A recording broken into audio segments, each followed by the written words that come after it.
ভালো ডেলিভারি এবং bit, clean bold হয়ে গেলেন জো কার্টার। বলছিলাম উইকেট দরকার, সেই উইকেটটাই এনে দিলেন। দারুণ কনসিস্টেন্ট খালেদ।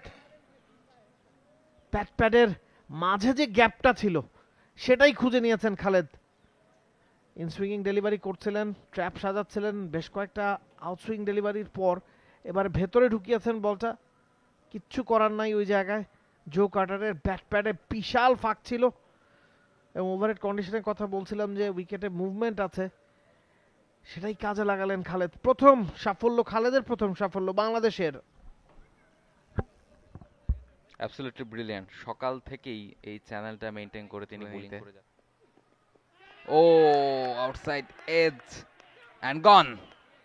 আম্পায়ার খানিকটা ভেবে চিনতে ঠিকই আঙুলটা উপরের দিকে উঠে দেখিয়ে দিয়েছেন যে ব্যাটারকে এই মুহূর্তে ফিরতে হচ্ছে। বলতে না বলতে আরো একটা উইকেটের পতন। পাঠাও চলো দেশি ভাইবে, চলবে 14 থেকে 31 মে পর্যন্ত। আরো একবার খালেদের কাছ থেকে পঞ্চম উইকেট নিউজিল্যান্ডের। Half of the batters are gone, they are in pavilion. তাপড় দেখাচ্ছে টাইগার পেসাররা। এক্সিলেন্ট ডেলিভারি খালেদের। অ্যাকশন রিপ্লেতে আমরা দেখব একেবারে মিডল স্ট্যাম্প, লেগ স্ট্যাম্প বরাবর পিচ করিয়ে বলটা বাইরের দিকে বের করছিলেন এবং আউটসাইড এজ নুরুল হাসান সোহানকে ক্রেডিটটা দিতে হবে। ঝাঁপিয়ে পড়ে সামনের দিকে ক্যাচ নেওয়াটা সবসময় ডিফিকাল্ট, সেই কাজটাই সোহান করেছেন এবং লেট যে সুইং সেটাতেই পরাস্ত হয়েছেন। বয়েল বুঝতে পারেননি বলটা ভেতরে আসবে না বাইরে যাবে, একটা দ্বিধাদ্বন্দ্বের মধ্যে ছিলেন এবং সে কারণে একটা হাফ হার্টেড শট সোহানের হাতে ক্যাচ দিয়ে খালেদের বলে প্যাভিলিয়নের পথে ম্যাট বয়েল। ও ক্লিন বল। ঠিক এই চ্যানেলটাতেই বোলিং করতে হতো খালেদকে, সেটা তিনি বুঝতে পেরেছেন এবং ফিরে এসেছেন। হোয়াট আ কামব্যাক খালেদের জন্য, হোয়াট আ কামব্যাক বাংলাদেশের জন্য। Excellent delivery. আজকের ম্যাচে চতুর্থবার রাইট হ্যান্ডেড ব্যাটসম্যানদেরকে দেখলাম এ ধরনের ইনসুইং ডেলিভারিতে পরাস্ত হতে। প্রথম উইকেটটা খালেদি এনে দিয়েছিলেন। জো কার্টারকে, রাইস মারিউকে, ফক্সক্রফট এখন ক্রিজে আছেন। মাঝখানে ক্লার্কসনের পর আমরা এই উইকেটটাও দেখলাম রাইট হ্যান্ডেড ব্যাটসম্যান ইনসুইং ডেলিভারিতে পরাস্ত হয়ে ব্যাট প্যাডের ফাঁক গোলে স্টাম্পে আঘাত হানতে ফক্সক্রফট একই কায়দায় আউট হলেন। 56 বলে 47 রানের একটা ইনিংস। অল্পের জন্য সেঞ্চুরি পার্টনারশিপটা হলো না। 98 রানে এলবিডব্লিউর আবেদন, বড় সড়ো আবেদন এবং আউট।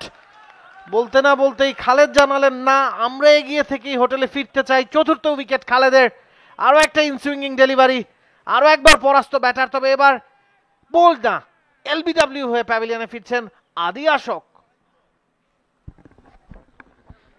অ্যাবসলিউটলি একই ধরনের ডেলিভারি, তবে এবারে বোল্ড নয়, এলবিডব্লিউ শিকার হয়ে ফিরছেন আদি আশোক। আরো একবার মিস করেছেন বলের লাইনে যেতে এবং আরো একটা উইকেটের পতন। 8ম উইকেটের পতন নিউজিল্যান্ড এ দলের।